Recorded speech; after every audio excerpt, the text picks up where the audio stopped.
Hello everyone, मेरा नाम जय नारायण नायक है। मैं गवर्नमेंट कॉलेज पुसौर में असिस्टेंट प्रोफेसर सोशियोलॉजी के पद पर कार्यरत हूँ। मैं यहाँ आप लोगों को मेरे जो असिस्टेंट प्रोफेसर एग्ज़ाम के इंटरव्यू हुए थे उसमें जो क्वेश्चन पूछे गए थे उन क्वेश्चन को शेयर करने के लिए उपस्थित हुआ हूँ, ताकि इससे आपको कुछ मदद मिल सके। तो चलिए बिना लेट किए हुए इस वीडियो को शुरू करते हैं।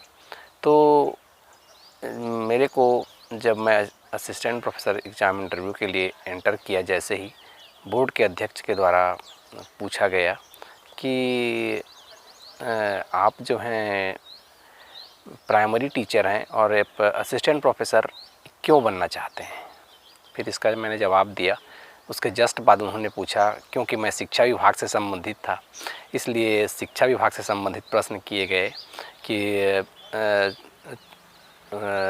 मध्याह्न भोजन योजना की क्या उपयोगिता है।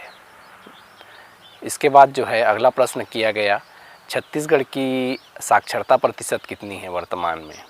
इसके बाद फिर से मेरी पोस्टिंग जो है जांजगीर चांपा ज़िले में थी, तो मुझे ये पूछा गया कि अब जांजगीर चांपा ज़िले की साक्षरता प्रतिशत क्या है। उसके बाद अगला क्वेश्चन ये किया गया कि जनजातियों में साक्षरता प्रतिशत कम होने का कारण क्या है।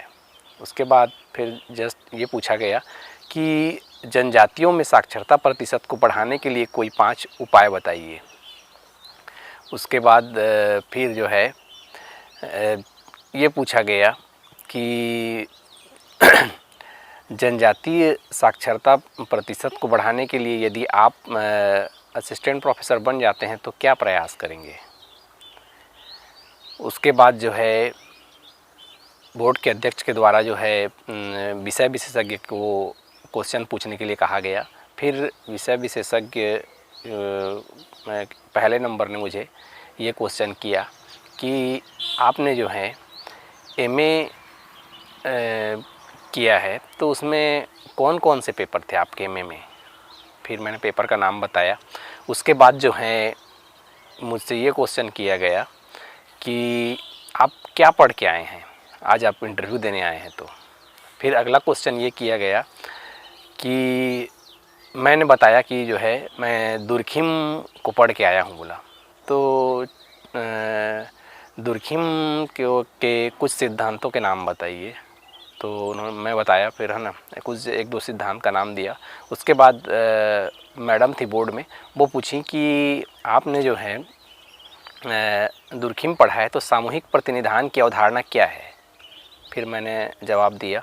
उसके बाद जो है उन लोगों ने पूछा, मैडम ने फिर पूछा कि आप जो हैं किसी टॉपिक को यहाँ पर टीच करके दिखा सकते हैं, पढ़ा कर दिखा सकते हैं क्या।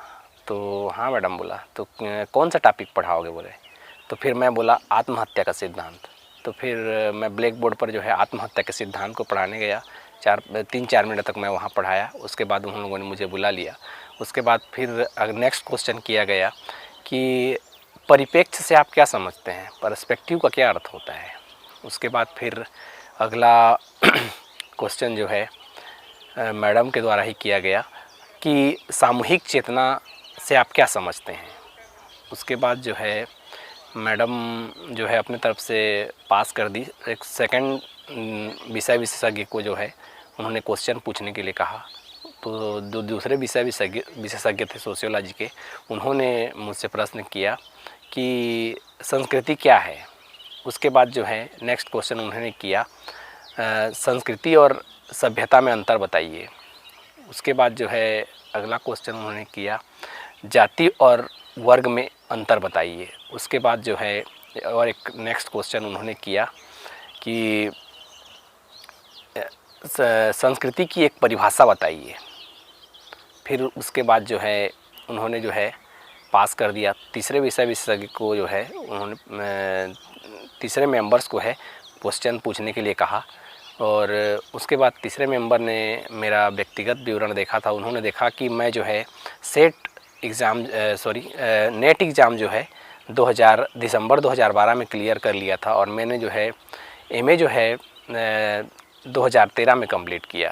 तो कैसे आप ऐसे कर लिए करके बोले। तो मैं फिर बताया कि मतलब जो है अंतिम ईयर जब रनिंग होती है तब जो है एग्ज़ाम दे सकते हैं करके ऐसे बताया। उसके बाद फिर उन्होंने मुझे क्वेश्चन किया कि जाति और जनजाति में अंतर बताइए।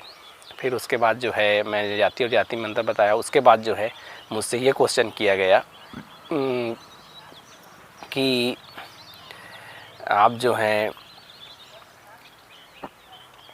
सामाजिक गतिशीलता से क्या समझते हैं, सामाजिक गतिशीलता के प्रकारों को बताइए। तो मैंने जो है सामाजिक गतिशीलता के बारे में बताया। उसके बाद जो है इतना सब होने के बाद जो है मुझे जाने के लिए बोला गया। Thank you. यदि आपको ये लगता है कि ये मेरे द्वारा जो बताए गए प्रश्न हैं किसी के काम आ सकते हैं, यदि आपको ये वीडियो यदि पसंद आया होगा तो इसे लाइक कीजिए, शेयर कीजिए और दूसरों तक पहुंचाइए। यदि आपके और अन्य किसी भी विषय पर कोई क्वेरी हो, नेट सेट की तैयारी कैसे करें या CGPSC मेंस में सोशियोलॉजी की तैयारी कैसे करें, तो यहाँ पर कमेंट सेक्शन में आप कमेंट्स छोड़ सकते हैं ताकि मैं आपके प्रश्नों के जवाब दे सकूं। Thank you.